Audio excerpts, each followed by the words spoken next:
Hello friends, welcome to Storytelling Station and I am Sourav Nath. And today I am going to tell you one ghost story named Lost Heart, written by James. Montague Rhodes James, born in the year 1862 1st August and died in the year 1936 12th June. He was an English author and a medievalist scholar. James' work as a medievalist and scholar is still highly regarded, but he is best remembered for his ghost stories, which some considered among the best in the generation. Now let's start the story Lost Hearts.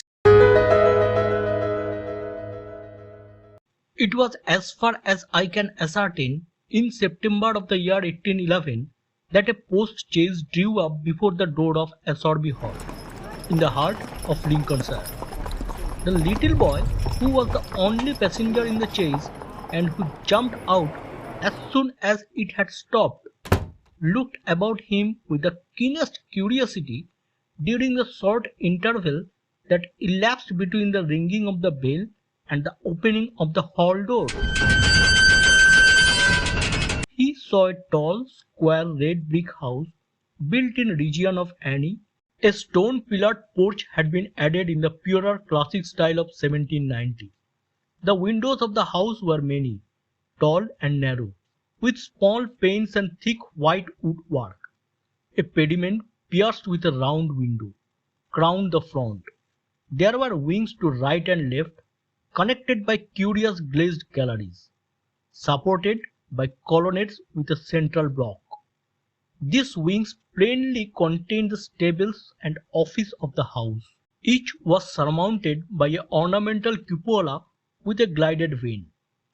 An evening light shone on the building, making the window panes glow like so many fires. Away from the hall, in front stretched a flat park studded with oaks and fringed with firs, which stood out against the sky. The clock in the church tower, buried in trees on the edge of the park, only its golden weather clock catching the light, was striking 6, and the sound came gently beating down the wind. It was altogether a pleasant impression, though tinged with a sort of melancholy appropriate to an evening in early autumn, that was conveyed to the mind of the boy who was standing in the porch waiting for the door to open to him. The post chaise had been brought him from Warwickshire, where some 6 months before he had been left an orphan. Now, owing to the generous offer of his elderly cousin Mr. Abney, he had come to live at Assorby. The offer was unexpected, because all who knew anything of Mr. Abney looked upon him as a somewhat austere recluse, into whose steady-going household the advent of a small boy would import a new, and it seemed incongruous element. The truth is that very little was known of Mr. Abney's pursuits or temper. The professor of Greek at Cambridge had been heard to say no one knew more of the religious beliefs of the later pagans than did the owner of Assorby. Certainly his library contained all then available books bearing on the mysteries, the Orphic poems, the worship of Mithras, and the Neo-Platonists. In the marble-paved hall stood a fine group of Mithras slaying a bull, which had been imported from the Levant at great expenses by the owner. He had contributed a description of it to the Gentleman's Magazine, and he had written a remarkable series of articles in the Critical Museum on the superstitions of the Romans of the Lower Empire.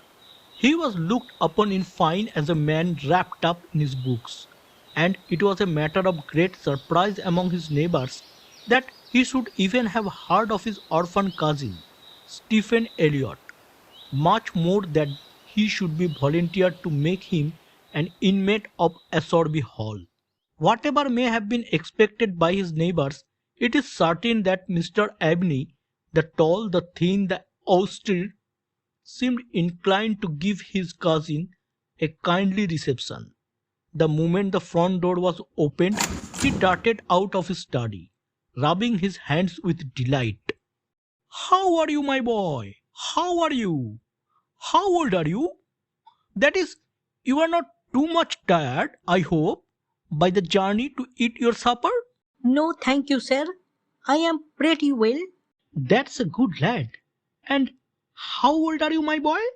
It seemed a little odd that he should have asked the question twice in the first 2 minutes of their acquaintance.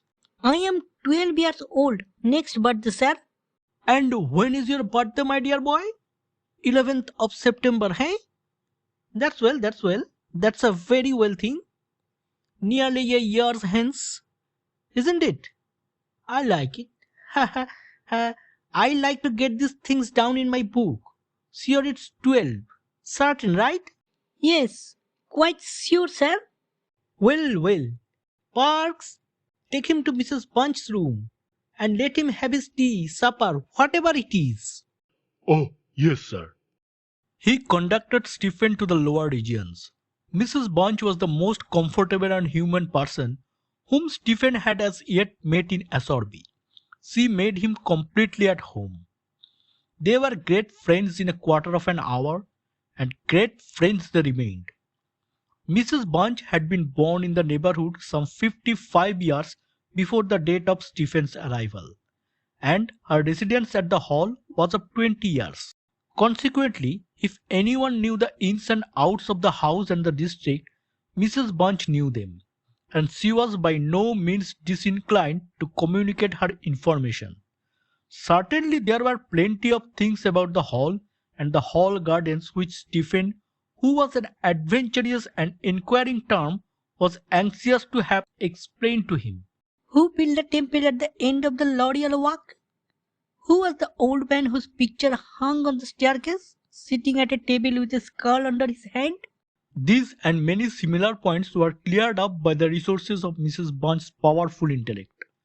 There were others, however, of which the explanation furnished were less satisfactory. One November evening, Stephen was sitting by the fire in the housekeeper's room, reflecting on his surroundings. He suddenly asked, Is Mr. Abney a good man? And will he go to heaven? with the peculiar confidence which children possesses in ability of their elders to settle these questions, the decisions of which is believed to be reserved for other tribunals. Good. Bless the child. Master's as kind a soul as ever I see.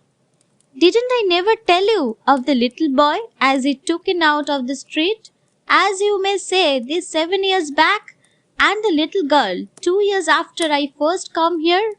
No. Do tell me about them, Mrs. Bunch, now this minute. Well, the little girl I don't seem to recollect so much about. I know master brought her back with him from his walk one day and gave orders to Mrs. Ellis, as was housekeeper then, as she should be took every care with, and the poor child had no one belonging to her. She told me so her own self, and here she lived with us a matter of 3 weeks it might be. And then, whether she were something of a gypsy in her blood or what not, but one morning she out of her bed before any of us had opened an eye, and neither track nor yet trace of her have I set eyes on since. Master was wonderful put about, and had all the ponds dragged, but it's my belief she was had away by them gypsies. For there was singing round the house for as much as an hour the night she went, and Mr. Parks, he declared as he heard them a calling in the woods all that afternoon. Dear, dear, a good child she was, so silent in her ways and all. But I was wonderful taken up with her, so domesticated she was, surprising. And what about the little boy?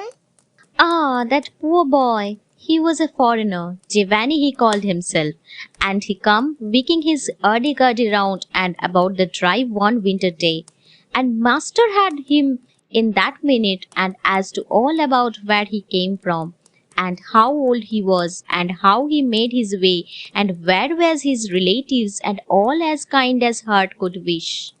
But it went the same way with him, I do suppose, and he was of one fine morning just the same as the girl. Why he went and what he done was our question, for as much as a year after. For he never took his hurdy-gurdy, and there it lays on the shelf. The remainder of the evening was spent by Stephen in miscellaneous cross-examination of Mrs. Bunch, and in efforts to extract a tune from the hurdy-gurdy. That night he had a curious dream. At the end of the passage at the top of the house in which his bedroom was situated, there was an old disused bathroom. It was kept locked, but the upper half of the door was glazed, and since the muslin curtains which used to hang there had long gone, you could look in and see the lead-lined bath affixed to the wall on the right hand, with its head towards the window. On the night of which I am speaking, Stephen Elliott found himself, as he thought, looking through the glazed door. The moon was shining through the window, and he was gazing at a figure which lay in the bath. His description of what he saw reminds me of what I once beheld myself in the famous vault of St. Michan's Church in Dublin, which possesses the horrid property of preserving corpses from decay for centuries. A figure, inexpressibly thin and pathetic, of a dusty leaden colour, enveloped in a shroud-like garment, the thin lips crooked into a faint and dreadful smile, the hands pressed tightly over the region of the heart. As he looked upon it, a distant, almost inaudible moan seemed to issue from its lips, and the arms began to stir. The terror of the sight forced Stephen backwards, and he awake to the fact that he was indeed standing on the cold boarded floor of the passage in the full light of the moon. With a courage which I do not think can be common among boys of his age, he went to the door of the bathroom to ascertain if the figure of his dream were really there. It was not, and he went back to the bed. Mrs. Bunch was much impressed next morning by his story, and went so far as to replace the muslin curtains over the glazed door of the bathroom. Mr. Abney, moreover, to whom he confided his experiences at breakfast, was greatly interested, and made notes of the matter in what he called his book. The spring equinox was approaching, as Mr. Abney frequently reminded his cousin, adding that this had been always considered by the ancients to be a critical time for the young, that Stephen would do well to take care of himself, and to shut his bedroom window at night, and that Censorinus had some valuable remarks on the subject. Two incidents that occurred about this time made an impression about Stephen's mind. The first was after an unusual, uneasy and oppressed night that he had passed, though he could not recall any particular dream that he had had. The following evenings Mrs. Bunch was occupying herself in mending his nightgown. Gracious me, Master Stephen! How do you manage to tear your night dress all to flinders this way? Look here, sir. What trouble you do give to poor servants that have to damn and mend after you? There was indeed a most destructive and apparently wanton series of slits or scoring in the garment, which would undoubtedly require a skillful needle to make good. They were confined to the left side of the chest long, parallel slits about 6 inches in length, some of them not quite piercing the texture of the linen. Stephen could only express his entire ignorance of this origin. He was sure they were not there in the night before. But Mrs. Bunch, they are just the same as the scratches on the outside of my bedroom door, and I am sure I never had anything to do with making them. Mrs. Bunch gazed at him open-mouthed, then snatched up a candle, departed hastily from the room, and was heard making her way upstairs. In a few minutes she came down. Well, Master Stephen, it's a funny thing to me how their marks and scratches can come there. Too high up for any cat or dog to have made them, much less a rat for all the world like a Chinaman's fingernails, as my uncle in the tea trade used to tell us of when we was girls together. I wouldn't say nothing to master, not if I was you. Master Stephen, my dear, and just turn the key of the door when you go to your bed. I always do, Mrs. Bunch. as soon as I have said my prayers. Ah, that's a good child. Always say your prayers, and then no one can hurt you. Herewith Mrs. Bunch addressed herself to mending the injured nightgown, with intervals of meditations until bedtime. This was on a Friday night in March 1812. On the following evening, the usual duet of Stephen and Mrs. Bunch was augmented by the sudden arrival of Mr. Parkes, the butler, who as a rule kept himself rather to himself in his own pantry. He did not see that Stephen was there. He was moreover flustered and less slow of speech than was his wont. Master may get up his own wine, if he likes, of an evening. Either I do it in the daytime or not at all, Mrs. Bunch. I don't know what it may be. Very like it's the rats, or the wind got into the cellars. But I am not so young as I was, and I can't go through with it as I have done. Well, Mr. Parks, you know, it is a surprising place for the rats, is the hall. I am not denying that, Mrs. Bunch, and to be sure, many a time I have heard the tale from the men in the shipyards about the rat that could speak. I never laid no confidence in that before, but tonight, if I would demanded myself to let my ear to the door of the further wing, I could pretty much have heard what they were saying. Oh, there, Mr. Parks, I have no patience with your fancies. Rats talking in the wine cellar, indeed. Well, Mrs. Bunch, I have no wish to argue with you. All I say is, if you choose to go to the far wing and lay your ear on the door, you may prove my words this minute. What nonsense you to talk, Mr. Parks! Not fit for children to listen to. Why, he will be frightening. Master Stephen there out of his wits? What? Master Stephen? Master Stephen knows well enough when I am playing a joke with you, Mrs. Bunch. Ha ha ha. In fact, Master Stephen knew much too well to suppose that I had in the first instance intended a joke. Ha ha ha ha ha. Master Stephen was interested, not altogether pleasantly, in the situation, but all his questions were unsuccessful in including the butler to give any more detailed account of his experiences in the wine cellar. We have now arrived at March 24, 1812. It was a day of curious experiences for Stephen, a windy, noisy day which filled the house and gardens with a restless impression.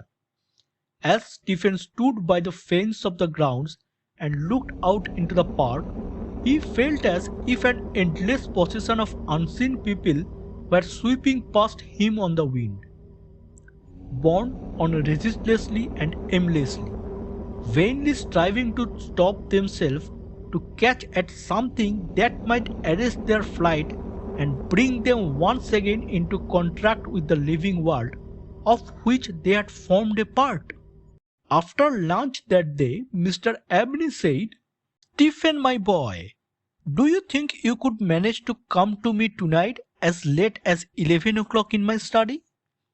I shall be busy until that time, and I wish to show you something connected with your future life, which it is most important that you should know. You are not to mention this matter to Mrs. Bunch, nor to anyone else in the house, and you had better go to your room at the usual time." Here was a new excitement added to life. Stephen eagerly grasped at the opportunity of sitting up till 11 o'clock. He looked in at the library door on his way upstairs that evening, and saw a brazier which he had often noticed in the corner of the room, moved out before the fire. An old silver gilt cup stood on the table, filled with red wine, and some written sheets of paper lay near it. Mr. Abney was sprinkling some incense on the brazier from a round silver box as Stephen passed. but did not seem to notice his step.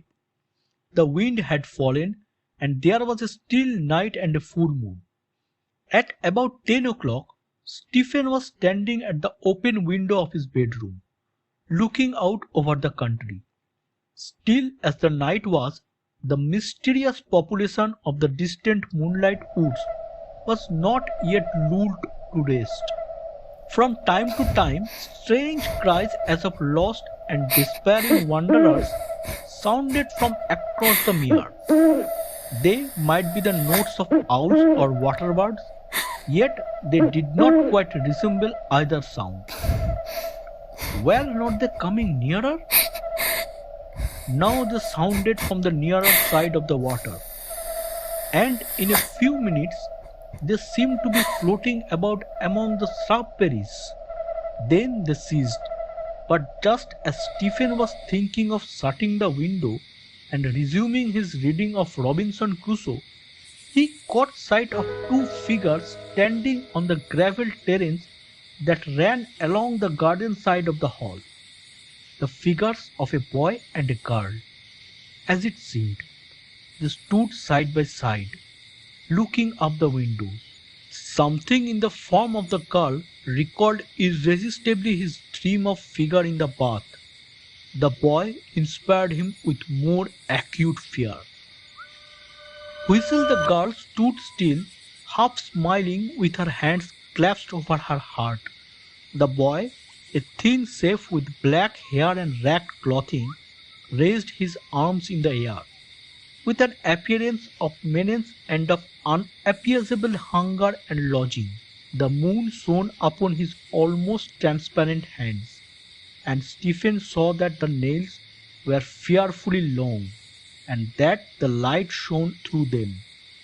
As he stood with his arms thus raised, he disclosed a terrifying spectacle. On the left side of his chest there opened a black and gaping rent, and there fell upon Stephen's brain, rather than upon his ear, the impression of one of those hungry and desolate cries that he had heard resounding over the woods for Asolby all that evening. In other moments this dreadful pair had moved swiftly and noiselessly over the dry gravel, and he saw them no more. Inexpressibly frightened as he was, he determined to take his candle and go down to Mr. Abney's study, for the hour appointed for their meeting was near at hand. The study or library opened out of the front hall on one side, and Stephen, urged on by his terrors, did not take long in getting there. To effect an entrance was not so easy. The door was not locked, he felt sure, for the key was on the outside of it as usual.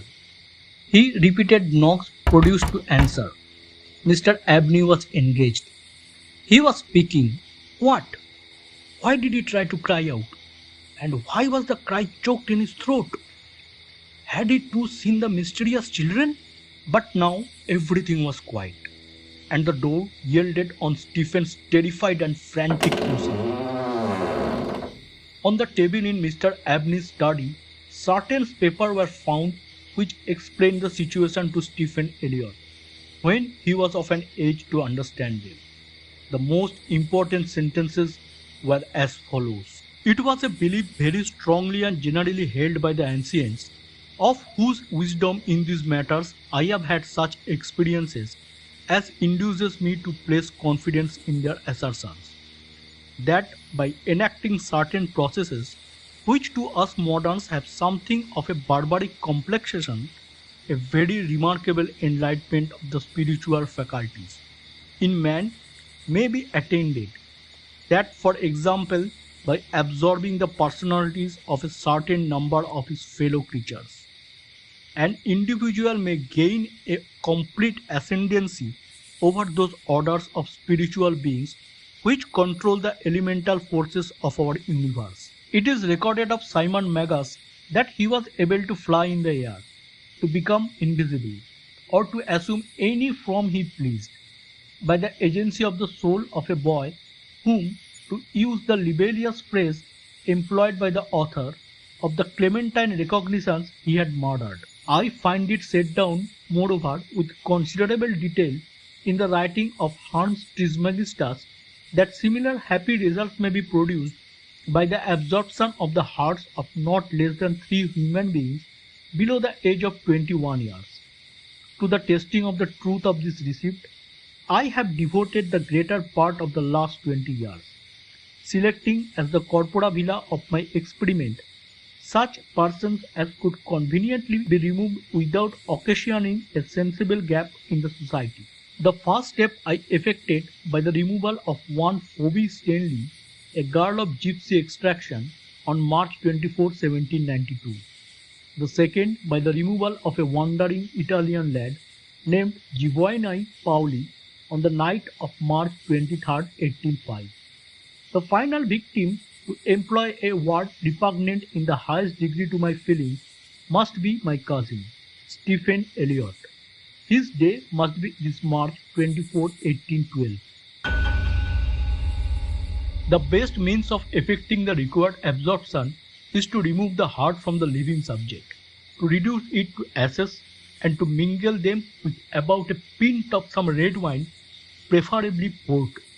The remains of the first two subjects, at least, it will be well to conceal a disused bathroom, or wine cellar will be found convenient for such a purpose. Some annoyance may be experienced from the psychic portion of the subjects, which popular language dignifies with the name of ghosts. But the man of philosophic temperament, to whom alone the experiment is appropriate, will be little prone to attach importance to the feeble efforts of these beings to wreak their vengeance on him. I contemplate with the liveliest satisfaction the enlarged and emancipated existence with the experiment, if successful, will confer to me, not only placing me beyond the reach of human justice, but eliminating to a great extent the prospect of death itself. Mr. Abney was found in his chair, his head thrown back, his face stamped with an expression of rage, fright, and mortal pain. In his left side was a terrible lacerated wound, exposing the heart. There was no blood on his hands, and a long knife that lay on the table was perfectly clean. A savage wildcat might have inflicted the injury. The window of the study was open, and it was the opinion of the coroner that Mr. Abney had met his death by the agency of some wild creature. But Stephen Elliott's study of the papers I have quoted led him to a very different conclusion.